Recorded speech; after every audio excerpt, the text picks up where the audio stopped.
సౌలు నా చెయ్యి వాని మీద పడకూడదు, ఫిలిష్తీయుల చెయ్యి వాని మీద పడును గాక అనుకుని దావీదు నా పెద్ద కుమార్తె అయిన మెరాబును నీకు ఇత్తును, నీవు నా పట్ల యుద్ధశాలి అయి ఉండి యెహోవా యుద్ధములను జరిగింపవలెనను. అక్కడ చూడండి, సౌలుకి అక్కడ మనం 9వ వచనంలో చూసుకుంటే నాట నుండి సౌలు దావీదు మీద విషపు చూపు. ఎందుకంటే దావీదు పైన ఆ సౌలుకి కడుపులో ఏముంది చెప్పండి? విషపు చూపు ఉంది, ద్వేషం ఉంది. ఏముంది? దావీదు అంటే అసలు ఇష్టం లేదండి. ఒక రకంగా చెప్పాలంటే దావీదు అంటే అసలు ఇష్టం లేదు. ఒకప్పుడు ఇష్టపడ్డాడు, రాజ్యం బాగా అయ్యే వరకు, రాజ్యానికి జయం వచ్చే వరకు. ఆ తర్వాత అందరూ అతన్ని ప్రేమించడము, అందరూ అతన్ని గొప్ప చేయడం మొదలు పెట్టేసరికి దావీదంటే ద్వేషం పెంచుకున్నాడు. ద్వేషం పెంచుకుంటున్నాడు. కాబట్టి ఆ 15వ వచనంలో కూడా చూడండి, దావీదు మిగుల సుబుద్ధి గలవాడై ప్రవర్తించుట సౌలు చూసి మరి అధికముగా అతనికి భయపడెను. కాబట్టి అతను అందరూ కూడా దావీదును ప్రేమించడం మొదలు పెట్టినప్పుడు 17వ వచనంలో చూడండి, సౌలు ఏమనుకుంటున్నాడు? నా చెయ్యి వాని మీద పడకూడదు, ఫిలిష్తీయుల చెయ్యి వాని మీద పడును గాక. అంటే చూడండి, సౌలు బయటికి మాత్రం ఎలా మాట్లాడుతున్నాడు? నేను దురాత్మ పట్టినప్పుడల్లా ఎవరు రావాలి? దావీదు రావాలి, వీణ వాయించాలి, పట్టిన దయ్యాన్ని విడుదల చెయ్యాలి. నీకు దయ్యం పడితే విడుదల చెయ్యాలి. కానీ బాగైనాక మళ్ళీ అతని గురించి మాత్రం ఏమని ఆలోచిస్తున్నాడు? నా చేతులకి మట్టంటుకోవద్దు, కానీ దావీదు తెచ్చుకోవాలి. ఏంటి చెప్పండి? నా చేతులకి మట్టంటకూడదు. ఇతన్ని ప్రేమించే వాళ్ళందరూ ద్వేషించాలి. ఏంటి చెప్పండి? అక్కడ అందరూ దావీదుని ప్రేమిస్తున్నారు. ఇతన్ని ప్రేమిస్తే ఎలాగా? మనకు కూడా చాలా మందికి నచ్చదండి. మనకంటే ఎక్కువ ఎవరన్నా ప్రేమించారనుకోండి, మనలో ఏం పెరుగుతా ఉంటుంది చెప్పండి? పెరుగుతా లేదా? అప్పుడు ఏం చేస్తాం? తెలియకుండానే వాళ్ళ గురించి చెడుగా మాట్లాడడం మొదలు పెడతాం. ఎక్కడి నుంచి మొదలవుతుంది అది? ఎక్కడి నుంచి మొదలవుతుంది?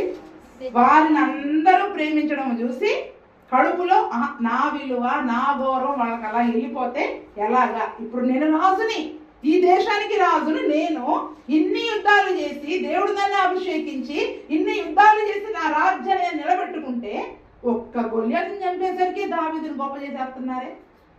ఒక్క గొల్యాతుని చంపేసరికి ఒక్క సంగతి జరిగిందంటే చాలు, ఒక్క సంగతి మంచి జరిగిందంటే చాలు, అతను అంత ప్రేమిస్తారా, అతను అంత గౌరవిస్తారా అని దావీదు పైన ద్వేషము పెట్టుకొని ఏం చేశాడంట? నా చేతులకి మట్టి అంటుంది. కానీ దావీదుని అందరూ ద్వేషించాలి, దావీదుని అందరూ అసహించుకోవాలి, దావీదుని చంపేయాలి అని చెప్పి చక్కగా ఏం చేశాడంటే చూడండి, అక్కడ నా చెయ్యి వారి మీద పడకూడదు, ఫిలిష్తీయుల చెయ్యి వారి మీద పడునుగాక అనుకుని దావీదు నా పెద్ద కుమార్తె అయిన మేరబుని నీకు ఇత్తును, నీవు నా పట్ల యుద్ధశాలివై ఉండి యెహోవా యుద్ధములను జరిగింపవలెనను. ఎందుకు? ఇతను గొల్యాతుని చంపేసరికి ఏమన్నా ఇతనికి చాలా బలం ఉందని సైనిక అధ్యక్షుడిగా చేశాడా? ఎందుకు చేశాడు అంటే ఒక పోస్టులో ఉంచడం కూడా ఒక దురుద్దేశంతో ఇచ్చాడు. ఏంటండి? అతన్ని ఒక పోస్టులో ఉంచడం కూడా ఆ సైన్యానికి అధ్యక్షుడిగా ఉండి నువ్వు యుద్ధాలు జరిగించు అని, అతన్ని యుద్ధశాలిగా ఉండు, నా కొరకు నువ్వు యుద్ధాలు చేయని ఒక మంచి పనిని ఇచ్చినట్టే ఇచ్చాడు. కానీ హృదయంలో ఏముంది? ఎట్టయినా వీడు ఆ ఫిలిష్తీయుల చేతిలో చావాలి. అందుకని అందరికంటే ముందు ఎవరిని పెట్టాడు? ఈయన అన్నలు కూడా ట్రైనింగ్ లో ఉన్నారు కదండి ఆల్రెడీ, వాళ్ళని ముందు పెట్టొచ్చు కదా. ఇతనికి మాత్రం ఆ బాధ్యతను అప్పగించి మరి ఆ యొక్క యుద్ధానికి పంపాడు. ఇంకా ఏమని చెప్తున్నాడు? ఒకవేళ నువ్వు ఆ యుద్ధం గెలిచి వస్తే నా పెద్ద కుమార్తెని నేను నీకు భార్యగా ఇస్తా. అంటే చూడండి, హృదయములో ఏముంది? చెడు హృదయం ఉంది, పైకి మాత్రం నా బిడ్డనిచ్చి పెళ్లి చేస్తాయా, నా అల్లుని చేసుకుంటాయా, నిన్ను నా ఇంటోని చేసుకుంటా. అసలు నేను ఎవరిని గొర్రెలు కాసుకునేటోని నన్ను అల్లుడు చేసుకుంటాడు అంటే రాజుగారు ఎంత మంచివాడు, సౌలు రాజు గారు ఎంత గ్రేట్. అసలు గొర్రెలు కాసుకునేటోని ఒక రాజుగారు అల్లుని చేసుకోవడం అంటే ఉంటుందా లేదా అండి? కానీ ఆయన హృదయంలో ఏముంది చూడండి? చెడు హృదయమును ప్రేమ గల మాటలు ఎటువంటి అంట? మంటి పెంకు మీద వెండి పూతతో సమానం. ఇప్పుడు మంటి పెంకు మీద వెండి పూత పోస్తున్నాడు సౌలు గారు. ఏం చేస్తున్నాడు? మంటి పెంకు మీద వెండి పూత పూస్తూ ఏమని చెప్తున్నాడు? నేను నా కూతురు నుంచి పెళ్లి చేస్తాను, నా కొరకు యుద్ధశాలివై ఉండు అని అంటే సరేలేని యుద్ధం చేసి వచ్చాడు. యుద్ధం చేసి వచ్చి యుద్ధంలో చచ్చిపోకుండా గెలిచి వచ్చేసరికి మరి నిజానికి మేరబుని ఇవ్వాలి కదా. ఏం చేశాడు? ఈలోగా వాళ్ళు ఎట్లాగే చచ్చిపోతాడని తెలుసుకొని మేరబుని తీసుకుపోయి ఇంకొక పెళ్లి చేసేసాడు. మేరబుని తీసుకుపోయి ఇంకో పెళ్లి చేసేసాడు. అయితే తన చిన్న కుమార్తె అయిన మీకాలుకి దావీదంటే ప్రేమ అని తెలుసుకొని ఈసారి ఇంకో ప్లాన్ వేశాడు. ఏంటంట? ఈసారి ఇంకో ప్లాన్ వేసి 21 వచ్చిందని చూడండి. ఆమె అతనికి ఉరిగా ఉండునట్లును ఫిలిష్తీయుల చెయ్యి అతని మీద ఉండునట్లును నేను ఆమెను అతనికి ఇత్తుననుకొని ఇప్పుడు నీవు మరి ఒక దాని చేత నాకు అల్లుడు వగుదువని దావీదుతో చెప్పాడంట. ఏంటంట? ఇప్పుడు నువ్వు ఇంకొక పని చెప్తా నీకు, ఆ పని ద్వారా ఎట్లనైనా నేను అల్లుడుగా చేసుకుంటా.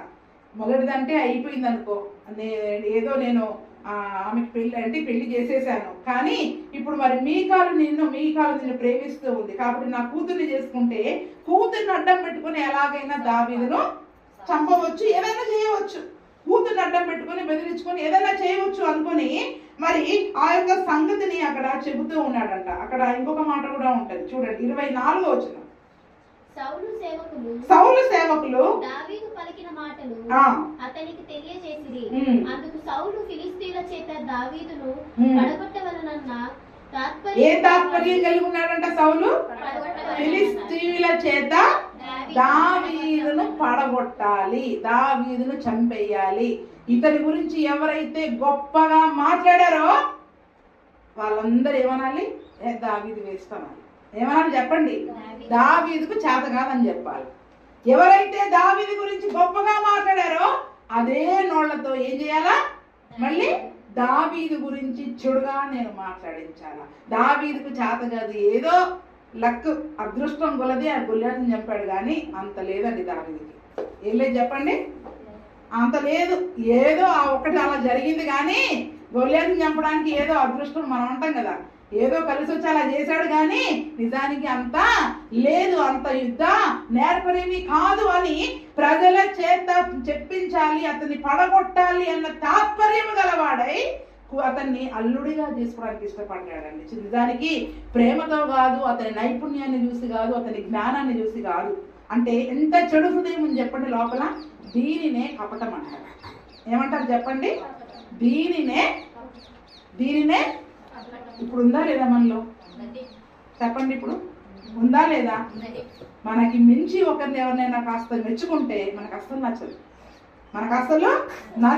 అది ఎంత సొంత ఇంటి వాళ్ళైనా పర్వాలేదు, కానీ ఎడుదిరిగి వాళ్ళ గురించి చెడుగా మాట్లాడించాలని చెడు ప్రచారం చేసే మరి ఆ యొక్క మనస్సు అనేది చాలా కపటమైన మనస్సు. చూడండి, మరి సౌలు ఆ రీతిగా చేయడం ద్వారా మరి దేవుడు దావీదుకు తోడుగా ఉన్నాడండి. కపట హృదయులకి ఆత్మలో కపటము లేనివాడు ధన్యుడు, యెహోవా చేత నిర్దోషి అని ఎంచబడిన వాడు. ఇప్పుడు కపటం ఎవరిలో ఉంది? సౌలులో ఉంది. మరి దేవుడు ఎవరికి తోడుకుంటాడు? ఇప్పుడు దావీదుకు తోడుగా ఉంటాడు. అందుకనే దేవుడు దావీదుకు తోడుగా ఉంటున్నాడు. కావుననే సౌలు చెప్పిన ప్రతి మాటలో ఆ ఫిలిష్తీయుల పైన జయము పొందుకొని సౌలు చెప్పిన ఆ యొక్క 100 ముందోళ్ళను తీసుకుని 200 మందిని హతము చేసి వారి ముందోళ్ళను తీసుకుని వచ్చి రాజునకు అల్లుడు కావడానికి కావాల్సిన లెక్కను అక్కడ ముగించేశాడంట. నువ్వు ఫిలిష్తీయులకు పోయి 200 మందిని చంపి వారి యొక్క వస్తువులను తీసుకొని వచ్చాయి అన్నప్పుడు రాజు ఏమనుకున్నాడు? ఎట్లయినా ఫిలిష్తీయులు చంపేస్తారు, వాళ్ళు చాలా యుద్ధ నేర్పరులు కాబట్టి ఎలాగైనా చంపేస్తాడు అనుకున్నాడు. కానీ దేవుడు దావీదుకు తోడుగా ఉండడం ద్వారా మరి దావీదే ఫిలిష్తీయులను 200 మందిని చంపేసి ఆ యొక్క లెక్క పూర్తి చేసి వచ్చేసరికి ఇంకా సౌలుకి ఏం చేయాలో అర్థం కాదు. Plan fail. ఏమైపోయింది చెప్పండి? ప్లాన్ ఫెయిల్ అయిపోవడం ద్వారా ఏం జరిగింది? ఇప్పుడు ఆ యొక్క తప్పకుండా మీకాలను ఇచ్చి పెళ్లి చేసేసాడు. మరి దావీదునకు మరి ఎక్కువగా 28 వచనం చూడండి. యెహోవా దావీదునకు తోడుగా ఉండుటయు తన కుమార్తె అయిన మీకాలు అతని ప్రేమించుటయు సౌలు చూచి దావీదునకు మరి ఎక్కువగా భయపడి ఎల్లప్పుడూ దావీదు మీద విరోధముగా ఉండేను. చూడండి, కూతురేమో ఉరిగా ఉంటది అనుకుంటే కూతురు ప్రేమించడం మొదలుపెట్టింది. ఫిలిష్తీయులు ఉరిగా ఉంటారనుకుంటే ఫిలిష్తీయులను జయించి వచ్చాడు. పోనీ దేవుడు నన్ను అభిషేకించాడు, నా పక్షంగా ఉంటాడు అనుకుంటే ఇప్పుడు దేవుడు ఎవరి పక్షంగా ఉన్నాడు? దావీదు పక్షంగా. చూడండి, మనలో ఉన్న చిన్న కపటము సౌలు యొక్క ఆత్మ దీపాన్ని ఆరిపేసిందా లేదా? ఆరిపేసిందా? ఎవరి దీపం వెలిగించబడ్డది? ఎవరి దీపం ఆరిపోయింది చెప్పండి? దావీదు, నా దీపమును వెలిగించి వాడవో నీవే అని దావీదు సాక్ష్యం చెప్తున్నాడు. సౌలు యొక్క ఆత్మదీపం ఏమైపోయింది చెప్పండి? ఇక్కడ ఆరిపోయిందండి. అందుకనే ఆత్మీయ జీవితాలలో మనం అనుకుంటామండి ఇది చాలా చిన్న విషయాలు. ఆ హృదయంలో ఒక బాధని బట్టి అన్నాం, దాన్ని బట్టి అన్నాం, దీన్ని బట్టి అన్నాం, నువ్వు దేన్ని బట్టి అన్నా అను. మనలో ఉన్న ఆత్మ దేవుని ఆత్మ, అది పరిశుద్ధమైనదిగానే ఉండాలి, పవిత్రమైనదిగానే ఉండాలి, యథార్థమైనదిగానే ఉండాలి. ఆ యథార్థత విషయంలో మనం తప్పిపోతే, ఆ పవిత్రత విషయంలో తప్పిపోతే మన నివాస స్థలములలో అభివృద్ధి అనేది మనకు ఉండదండి. మన నివాస స్థలంలో మన అభివృద్ధి ఉండదు. అందుకనే యోబు గ్రంథంలో ఏమని రాయబడింది వాక్యం? నీవు పవిత్రుడవై ఉండిన ఎడల, యథార్థవంతుడవై ఉండిన ఎడల నీ నీతికి తగినట్లుగా నీ నివాస స్థలాన్ని నేను వర్ధిల్ల చేస్తాను. ఈరోజు మనలో మా పవిత్రత, అటువంటి యథార్థత అనేది లేకుండా ఆత్మలో కపటము కలిగి మరి పైకి మాత్రం చక్కగా నవ్వుతూ మాట్లాడతాం, హృదయంలో మాత్రం ఆ వ్యక్తి గురించిన చెడు అభిప్రాయాలను, చెడు ఆలోచనలను మరి మనం కలిగి ఉంటే మనం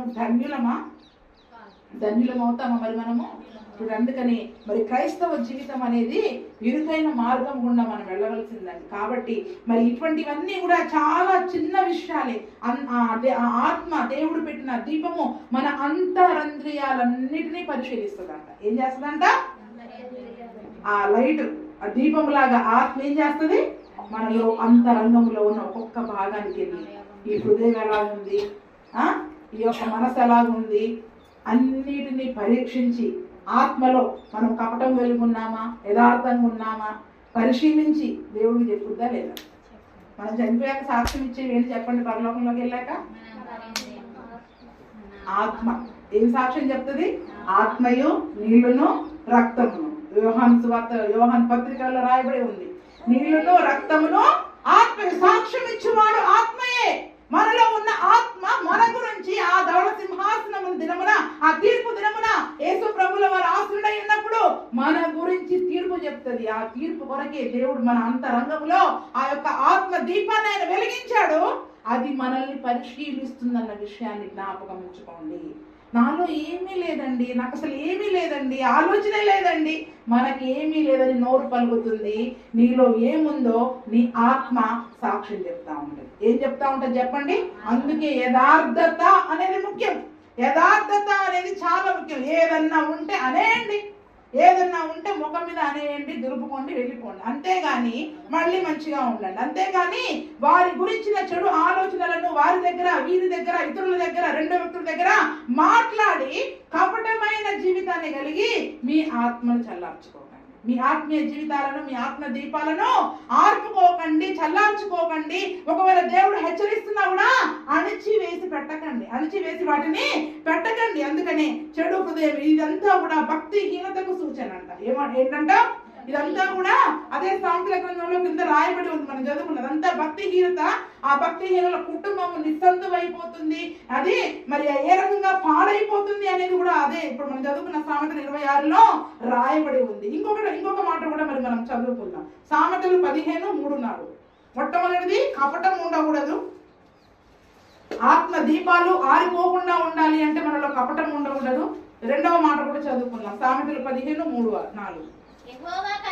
యెహోవా కన్నులు ప్రతి స్థలము మీద ఉండును, చెడ్డవారిని మంచివారిని అవి చూచుచుండును. సాత్వికమైన నాలుక జీవవృక్షము, దానిలో కుటిలత ఉండిన ఎడల ఆత్మకు ఏంటంటే చెప్పండి? యెహోవా 15:3-4 అమ్మ. యెహోవా కన్నులు ప్రతి స్థలం మీద ఉంటున్నాయి, అవి మంచోళ్ళని చెడ్డోళ్ళని చూస్తా ఉన్నాయండి. మనం అనుకుంటున్నాం దేవుడు వీళ్ళని చూడట్లేదా, ఎంత పాపం చేస్తున్నారు, ఎలా ఉన్నారు, చూస్తున్నాయండి. కానీ పాపం సంపూర్ణం అవ్వాలి. పాపం పరిపక్వం అయినప్పుడు దేవుడు వారికి తీర్పు తీరుస్తాడు. అందుకనే ఆ సాత్వికమైన నాలుక జీవవృక్షం అంట, దానిలో కుటిలత ఉండిన ఎడల ఆత్మకి ఏం కలుగుతుందంటే చెప్పండి? ఇప్పుడు మన ఆత్మకి భంగం కలిగించేది, మన ఆత్మని మోసం చేసేది, మన ఆత్మని చల్లార్చేది, మన ఆత్మని ఆర్పేది ఏంటి చెప్పండి? ఇంకొకటి, మొదటిది కపటం అయితే రెండవది కుటిలత. ఏంటి చెప్పండి, అర్థమైందా? కుటిలత అంటే ఏంటో? అది ముందు కపట హృదయం. కుటిలత అంటే కుటిలమైన హృదయము, కుటిలమైన మాటలు. దానికి అర్థం ఏంటంటే ఒక రకముగా మొండితనము, మూర్ఖత్వము, వక్రబుద్ధి, ముష్కరులు అని అర్థాలు వస్తాయి వాటి. ఏంటంట? మొండితనము, మూర్ఖత్వము, కుటిలుడు అంటే ఇది ఇంకొక, ఇది కపటానికి దగ్గరే ఉంటది. కపటానికి చాలా దగ్గరే ఉంటది. సొంత కవలలాగానే ఉంటది చూడడానికి. హృదయంలో ఒకటి పెట్టుకొని బయటికి మాట్లాడడం కూడా కుటిలతే. అది కూడా కుటిలతే. అది కూడా ఎలాగా? మొండితనంతో. ఆ చేస్తే ఏమైంది అంటే ఏమవుతుంది అనే మొండితనం. మొండితనంతో, మూర్ఖత్వంతో చేసే పని ఇది. ఇంకొంచెం ఎక్కువ అన్నమాట దీనికి, ఇంకొంచెం ఘాట్ ఎక్కువ. అందుకనే ఒకవేళ మన నాలుక జీవవృక్షంలాగా ఉండాలంట. ఆ నాలుకకి గనక కుటిలత ఉంటే మన ఆత్మకి భంగము కలుగుతుంది.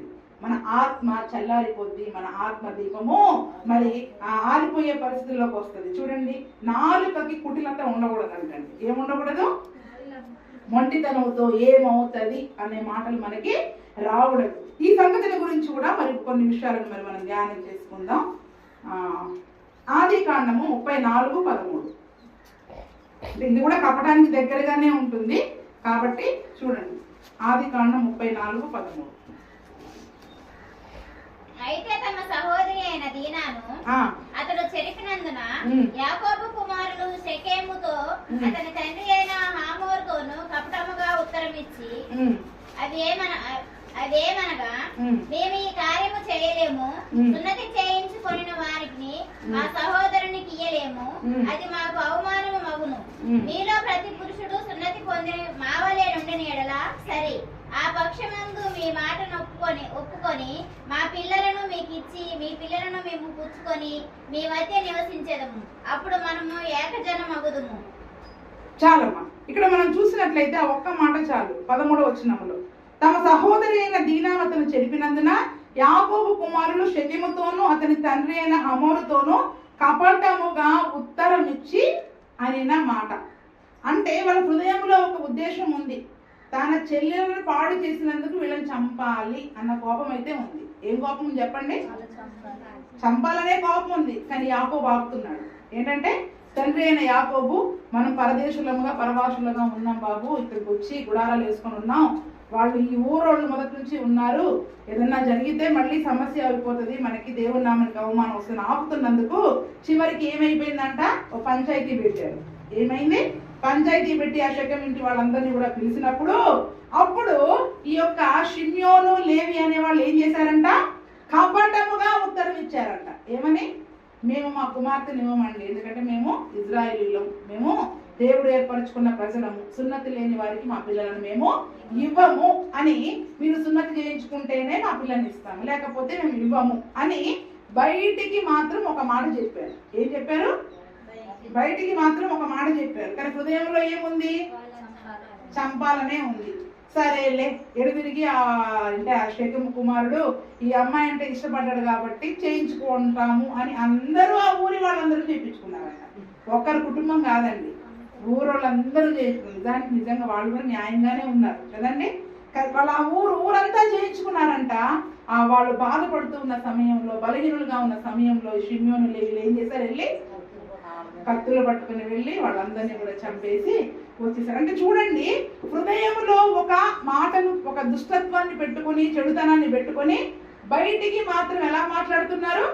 సమాధాన పడ్డట్టుగా, ప్రేమగా మాట్లాడుతూ ఉండడము అనేది కూడా ఇదే కుటిలత. అందుకనే నాలుకకు కుటిలత ఉండిన ఎడల ఆత్మకి భంగము కలుగుతుంది. చూడండి, జ్యేష్ఠత్వాన్ని పోగొట్టుకున్నారు. రూబేను, షిమ్యోను, లేవి వాళ్ళందరూ కూడా జ్యేష్ఠత్వాన్ని పోగొట్టుకున్నారు, దేవుని దీవెనలను పోగొట్టుకున్నారు. వారి యొక్క ఆయుధాలు, బలాత్కారపు ఆయుధాలు, వారితో చేరకండి, వారితో సహవాసము చేయకండి అని యాకోబు తోటి దేవుడు రాయించిన మాటలు అవన్నీ కూడా. అసలు వారితో సహవాసమే చేయకండి, అవి కూడా బలాత్కారపు ఆయుధాలను రాయించినట్టుగా చూస్తా ఉన్నాం. అంటే చూడండి, పైకి ఒకవేళ ఇష్టం లేకపోతే మాకు ఇష్టం లేదు, అదే మాట చివరి వరకు ఉండండి. బయటకు ఒక మాట, ఈరోజు ఒక మాట, రేపు ఒక మాట. ఎందుకు? ఉన్నది ఉన్నట్టుగా మాట్లాడండి. క్రైస్తవ జీవితం అంటే యథార్థంగా ఉండండి. మీకు హృదయంలో ఏదనిపిస్తే అది బయటకు అనేయండి. కానీ లోపల ఒకటి పెట్టుకొని బయటికి ఒకటి మాట్లాడి ఏదో సమాధానంగా ఉన్నట్టుండి తర్వాత వారిని ఇబ్బంది పెట్టవద్దు, తర్వాత ఎవరిని కూడా ఇబ్బంది పెట్టవద్దు, ఎవరికి విరోధంగా మనం మాట్లాడవద్దు, ఎవరి మీద మరి మనము సనగవద్దు. కాబట్టి మరి ఇటువంటి కుటిలత వలన కపటము వలన మన ఆత్మ జీవితాలు ఏమైపోతున్నాయి చెప్పండి? మన ఆత్మలో భంగం కలుగుతుంది, మన ఆత్మీయ దీపానికి అడ్డం వచ్చేస్తుంది. ఇవన్నీ అడ్డం, ఒక రకంగా భంగము అంటే ఏంటి చెప్పండి? అడ్డం వచ్చేసి ఆ దీపాలు ఆరిపోయే పరిస్థితికి వచ్చేస్తా ఉన్నాయి. కాబట్టి మరి ఈ దినమున మరి మన యొక్క నాలుకని చాలా జాగ్రత్తగా కాపాడుకోవాలి. దేన్ని కాపాడుకోవాలి? అందుకే నేను చెప్తా, పవిత్రతను యథార్థతను పాడు చేసే ఏంటి చెప్పండి? నాలుకే. అందుకనే ఎవడైనా తన నోటికి కళ్ళెము పెట్టుకొనకుండా నేను భక్తి గల వాడను అని అనుకుంటే వాని భక్తి తెలీదా? ఈ మాట తెలీదా మీకు? వాని భక్తి ఏంటంట? వ్యర్థమే. నేను ఇంత ప్రార్థన చేస్తాను, నేను అంత ప్రార్థన చేస్తాను, నువ్వు ఎంత ప్రార్థన చేయి, ఎంత భక్తిగా ఉండు, కానీ నీ నోటితోటి ఒకరి గురించి ఒక చెడు మాటను మాట్లాడావు అంటే మనలో కపటము ఉంది అంటే, హృదయంలో ఒక చెడు మాట పెట్టుకొని పైకి మనం నవ్వుతూ మాట్లాడుతున్నాము అంటే ఆ కపటం మనలో ఉంది అంటే మనలో మన ఆత్మకి భంగము కలుగుతుంది, మన ఆత్మ దీపాలు ఆరిపోవడానికి మరి సిద్ధముగా ఉన్నాయి. అందుకనే సామెతల గ్రంథం 23:14 ఉంటది. బెత్తం ఏం చేస్తుందంట చూడండి, 23:14 సామెతలు 23:14.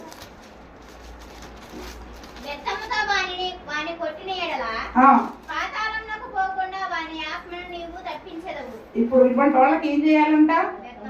బెత్తం దెబ్బలు కావాలి. ఏం కావాలంటే చెప్పండి? అందుకే పౌలు గారు కొరింథీ సంఘానికి రాస్తూ రెండు చోట్లేమో అంటాడు, నేను బెత్తంతో మీ దగ్గరికి రావాలని మీరు కోరుకుంటున్నారా? లేదా ఈ పత్రిక రాసినప్పుడే మీలో మారు మనసు అనేది వస్తుందా? లేదా అంటే నేను బెత్తం పట్టుకొని వస్తాను. ఆ మాట కూడా ఒకసారి చెప్పాను, గుర్తుందో లేదు కదా? సత్యవతి వాళ్ళ ఇంట్లోనే చెప్పాను నేను ఆ మాట. ఏమంటున్నాడు పౌలు పత్రిక రాస్తూ? ఈ మాటలు మీ దగ్గరికి వచ్చినప్పుడే మీరు మారు మనసు పొందండి, లేదా అంటే ఈసారి నేను బెత్తం పట్టుకొని మీ దగ్గరికి వస్తాను. ఎందుకు అంటే బెత్తముతో అంటే నిజంగా కొట్టడం కాదు, కానీ బెత్తముతో అంటే గద్దింపుతో కూడిన మాటలు, అటువంటి బెత్తము వంటి మాటలు మనల్ని ఏం చేస్తాయంటే చెప్పండి? పాతాళానికి పోకుండా మన ఆత్మను తప్పిస్తాయంట. ఏం చేస్తాయంట? పాతాళానికి పోకుండా మన ఆత్మను తప్పించి ఆ యొక్క మాటలను బట్టి, ఆ గద్దింపులను బట్టి ఆరిపోయిన మన ఆత్మ దీపాలను వెలిగించుకునే విధంగా మనకు సహాయపడతాయి. అందుకని ఈ దినమున మరి అటువంటి మాటలను మరి మనము చాలా జాగ్రత్తగా మరి మనము అర్థం చేసుకోవాలి. హెబ్రీలకు రాసిన పత్రిక 10వ అధ్యాయం, ఈ ఒక్క మాట చదువుకుందాం, ముగించుకుందాం. హెబ్రీలకు రాసిన పత్రిక 10వ అధ్యాయము 28 నుండి.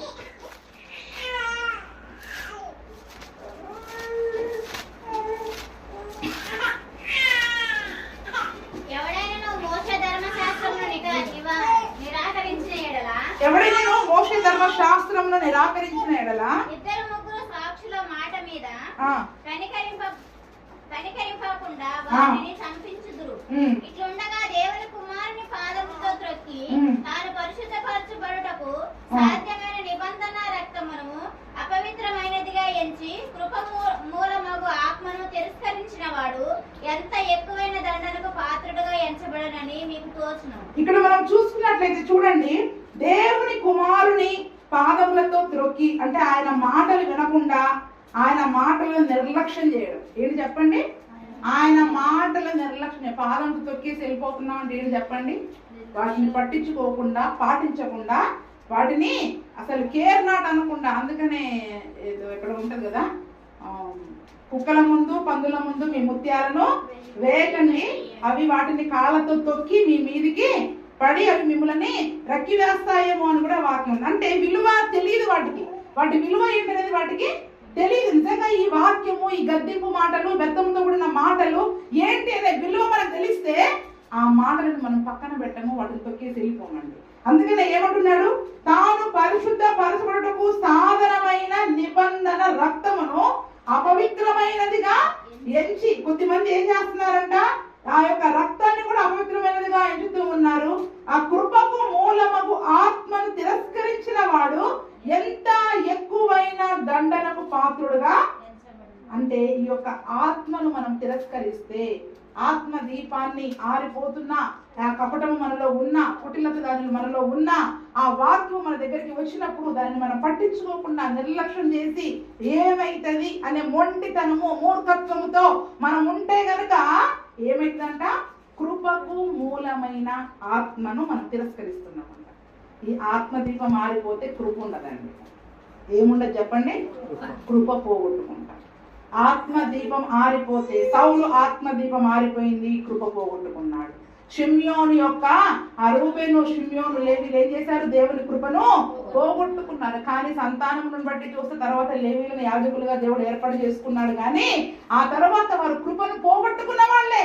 ఈ రోజు కనుక మరి దేవుని వాక్యాన్ని, మనలో ఉన్న ఆ నాలుకని మనం జాగ్రత్త చేసుకోకుండా ఈ కపటమును, కుటిలతను మనలో ఉంచుకొని అలాగే మరి మనము ఎవరి గురించైనా మరి మనం మాట్లాడినట్లయితే కృపను పోగొట్టుకుంటాం. ఆ కృపకు మూలమైన ఆత్మను తిరస్కరిస్తే ఎక్కువ దండన ఉండదంట. ఎక్కువ చూడండి, నిజంగా సౌలు మీదకి ఎంత దండన వచ్చిందండి. రాజ్యం పోతే-పోయిందండి, తను తన పిల్లలందరూ ఒక్క రోజులోనే యుద్ధంలో చచ్చిపోయారు. అవునా? తను తన పిల్లలందరూ కూడా యుద్ధంలో ఒక్క రోజులో చచ్చిపోయారు. అంతేకాకుండా మళ్ళీ ఏమంటారు, దేవుని యొక్క కృపను పోగొట్టుకుని అతని సంతానము అసలు ఎన్నిక లేనిదిగా చేయబడినట్టుగా ఉంది. ఒక రాజు కుటుంబంలో ఉన్నట్టుగా ఉన్నారు. వారి కుటుంబంలో కూడా ఎవరు కూడా అటువంటి చాలా మంది ఉన్నారండి ఇటువంటి వాళ్ళు. ఇప్పుడు గేహజీ ఉన్నాడు, వెళ్ళి ఆ నయమాన్ దగ్గర వెండి బంగారాలు వస్త్రాలు తెచ్చుకున్నాడు. ఇక్కడ ఎలీషా దగ్గర వచ్చి ఏమని చెప్తున్నాడు? నేను ఇక్కడే ఉన్నానండి. లోపల చేసింది ఒకటి, బయటకు అనే మాట ఏంటి? నేను ఇక్కడే ఉన్నా, ఇక్కడికి పోలే. ఏమైంది? అతనికి అతని సంతానానికి తరతరాలు కుష్ఠు రోగము. అంటే కృపను పోగొట్టుకుంటే ఇటువంటి సందర్భాలు చాలా ఉన్నాయి. ఇప్పుడు షిమ్యోను, లేవీలు ఉన్నారు. వాళ్ళు జ్యేష్ఠత్వపు హక్కులను పోగొట్టుకున్నారు. దేవుని దీవెనలను వారు పోగొట్టుకున్న గుంపులో ఉన్నారు. చివరికి దేవుడు కూడా యూదా గోత్రాన్ని ఎన్నుకున్నాడు, లేవి గోత్రాన్ని ఎన్నుకున్నాడు, వారిని పక్కన పెట్టేశాడండి. అందుకనే ఇవి మనం కృపను పోగొట్టుకునే పనులు. మన ఆత్మ దీపాన్ని చల్లార్చుకోవడం అంటే చాలా మంది ఏమనుకుంటారంటే ప్రార్థనకి వెళ్ళకపోవడము, బైబిల్ చదవకపోవడము ఇవి అనుకుంటారు. ఈరోజు అందరూ భక్తిగా ప్రార్థన చేస్తున్నారు, కానీ ఈ వాక్యాన్ని పాటించే విషయంలో తప్పిపోతా ఉన్నారు. ఇప్పుడు మనం ఎంత గొప్ప భక్తి పరులమైనా, ప్రార్థన పరులమైనా ఈ కుటిలత మనలో ఉంటే మరి ఇప్పుడు మన ఆత్మ ఉంటుందా, పోతుందా చెప్పండి? మనం ఏమనుకుంటాం? ప్రార్థనకి వెళ్తుంటాం, వస్తుంటాం, గుడికలకి వెళ్తుంటాం, వస్తుంటాం, ఉపవాస ప్రార్థనలకు పోతున్నాం, వస్తున్నాం. అసలు నీ లోపల ఆత్మ వెలుగుతుందా, చల్లారిపోయిందా? అర్థమవుతుందా మనకి? అసలు ఆత్మ వెలిగించబడిందా, చల్లారిపోయిందా? ఆ ఆత్మ ఉంటేనే నీ అంతరంగాన్ని పరిశోధించి మనల్ని హెచ్చరిస్తా ఉంటది. మనలో ఉన్న పాపాన్ని హెచ్చరిస్తుంది, మనలో ఉన్న లోపాలను కొన్నిసార్లు మనకు తెలియజేస్తుంది. కొన్నిసార్లు మన ఆత్మదీపమే ఆరిపోతే దేవుడు దైవ సేవకుల ద్వారా హెచ్చరించే పరిస్థితి మనకు వస్తుంది. కొన్నిసార్లు దావీదు కూడా పాపం చేసినప్పుడు నాతాను ప్రవక్తను పంపాడండి. ఎందుకు? అతనిలో ఉన్న ఆ చెడుతనం ఆయన ఆత్మదీపాన్ని ఏం చేసేసింది? ఆయన తెలియలా, తన తప్పేంటో తనకు తెలియలా. నాతాను ప్రవక్త వచ్చి చెప్పాకనే తన తప్పేంటో తను తెలుసుకున్నాడు. అందుకే మీకు 1కి 10 సార్లు నేను చెప్తా ఉన్నాను, మీకు ఎవరితోటైనా ఏదైనా ఇబ్బంది, సమస్య ఉంటే డైరెక్ట్ గా వెళ్ళి వాళ్ళతో మాట్లాడుకోండి. అనవసరంగా వారి గురించి వాళ్ళ దగ్గర వీళ్ళ దగ్గర మాట్లాడి ఇటువంటి కపటము, వేషధారణ, నులివెచ్చని ఆత్మీయ స్థితిని కలిగి మీ ఆత్మీయ జీవితాలను మీరు పాడు చేసుకోకండి. ఏమని చెప్తున్నా? మీ ఆత్మీయ జీవితాలను మీరు ఆర్పుకోకండి, పాడు చేసుకోకండి. ఆత్మ దీపాన్ని, దీపాన్ని వెలుగుచుండని అన్నాడు దేవుడు. ఏమన్నాడు? నీ దీపాన్ని వెలుగుచుండని. మీ ఎప్పుడు వెలుగుతా ఉండాలి మన దీపాలు, అవి ఆరిపోకుండా ఉండాలి. అంటే ఇది ఏదైనా మన ఇంటిలోకి వచ్చిందా, ఇది ఏదైనా ఈ పొరపాటులో మనం పడిపోయామా, ఆ దీపపు వెలుగులో మనల్ని మనం వెతుక్కోవాలి. ఎక్కడైనా నా ఇంటిలో ఈ కుటిలత ఉందా, ఎక్కడైనా నా నాలుక దాని గురించి మాట్లాడిందా, ఎక్కడైనా నా హృదయంలో ఒకటి పెట్టుకొని బయటికి మాత్రం నవ్వుతూ వందనాలండి అని చెప్పానా అని మనల్ని మనం పరీక్షించుకోకపోతే మన ఆత్మ దీపాలు చల్లరు. అంటే నరుని ఆత్మ యెహోవా పెట్టిన దీపము అది అంతరంగములన్నిటినీ కూడా అది పరిశోధిస్తా ఉంది. కాబట్టి ఆ ఆత్మ దీపాన్ని మనం ఆర్పి వేసుకుంటే గనక మన ఆత్మీయ జీవితాల్లో చల్లారిపోయే స్థితిలో ఉంటాం. యేసు ప్రభు కూడా చూడండి, యూదా ఇస్కరియోతు తనను అప్పగిస్తానని తెలుసు. ఏ రోజైనా శిష్యులతో చెప్పాడా? మనలో ఒకడు ఉన్నాడు, నన్ను పట్టించబోతున్నాను చివరి దినమును చెప్పాడు. కానీ మీలో ఒకడు అన్నాడు, కానీ ఆ ఒక్కడెవరో చెప్పలేదండి. పరిసయ్యులను శాస్త్రులను గురించి హెచ్చరించేటప్పుడు దేవుడు డైరెక్ట్ గా తెచ్చాడు, ముష్కరులారా. ఏమన్నాడు? ముష్కరులారా అని. ఇంకా సర్ప సంతానమా, ఆ బాప్తిసం ఇచ్చి యోహాను కూడా ఏమని తిట్టాడు? సర్ప సంతానమా, ముష్కరులారా, ఇంకా సున్నము కొట్టిన సమాధులారా. డైరెక్ట్ గా తిట్టేశాడు యేసు ప్రభుల వారు. అంతేగాని వాళ్ళ గురించి అన్ని చూసి చూసి చూసి రహస్యంగా శిష్యుల దగ్గర కూర్చొని వాళ్ళు అటువంటి వాళ్ళు ఇటువంటి వాళ్ళు మీరు జాగ్రత్తగా ఉండని చెప్పలేదండి. డైరెక్ట్ గా వాళ్ళని గద్దించాడు, సమాజం ఎదుట వాళ్ళని గద్దించాడు, వారు చేసిన పొరపాట్లను గురించి చెప్పాడు. ఆ కుటీలత లేదు. అందుకనే యేసు ప్రభువు నోట ఏ కపటము లేదండి. ఆయన డైరెక్ట్ గా వాక్యంలో గద్దిస్తాడు. ఎవరినైనా మేమైనా మిమ్మల్ని వాక్యంలోనే గద్దిస్తాము, కానీ వీళ్ళు ఇలాగని ఎప్పుడైనా మేము ఎవరి గురించి మాట్లాడుతున్నాము మీ దగ్గర? డైరెక్ట్ గా అందరికీ వాక్యం ద్వారా గద్దించేస్తున్నాం. ఎందుకంటే అందరము పరిశుద్ధముగా మార్చబడాలి, దేవుని నీతిగా మార్చబడాలి, ఆయన యథార్థతను మనం కలిగి ఉండి దేవునిలో ఎదగాలి, సంపూర్ణ స్థితికి మనం రావాలని మనం కోరుకుంటున్నాం, ప్రయాసపడతా ఉన్నాం. కాబట్టి కుటిలత, కపటము మన నాలుక మనలో ఉంటే గనక అది మన ఆత్మకి భంగము కలగజేస్తుంది, దేవుని దీవెనలను మరి మనం పోగొట్టుకునే విధముగా చేస్తుంది. ఈరోజు మన ఆత్మ దీపాన్ని ప్రతినిత్యం వెలిగించుకొని అటువంటివి ఏవైనా మనలో ఉన్నామేమో ఆ ఒక్క నాన్న విషయంలో, ఆ ఒక్కదాని విషయంలో ఎక్కడ మనం తప్పిపోతున్నామేమో సరి చేసుకొని ఏం చేయాలంట? సరి చేసుకున్న తర్వాత ఎంత ఆనందం దొరుకుద్దండి. ఆ వినయానం దొరికాక ఎంత ఆనందం దొరికింది ఆమెకి. మనం సరి చేయబడ్డాక నిజమైన రక్షణ ఆనందం దొరుకుతుందండి. దావీదు కూడా తప్పిపోయినాక ఏమంటాడు? పశ్చాత్తాపడుతూ మీ రక్షణానందం మరలా నాలో పుట్టించుము. ఆ రక్షణానందాన్ని కోల్పోతామండి మనం. అందుకని మన భక్తి వైపు చూడకండి, మన ప్రార్థన వైపు చూడకండి, మన క్రియల వైపు చూడండి. ఏం చూసుకోవాలా? మన క్రియల వైపు, మన అడుగుల వైపు చూసుకొని ఎక్కడ తప్పిపోతున్నామో వాటిని మనం సరి చేసుకుందాం. దాని వలన మరి ఎక్కువగా మనం బలపరచబడి ఆత్మలో మనం నింపబడి దేవుని కొరకు బలమైన కార్యాలను చేసేవారిగా దేవుడు మనకు సహాయం చేస్తాడు. రండి మోకరించి ప్రార్థన చేసుకుందాం.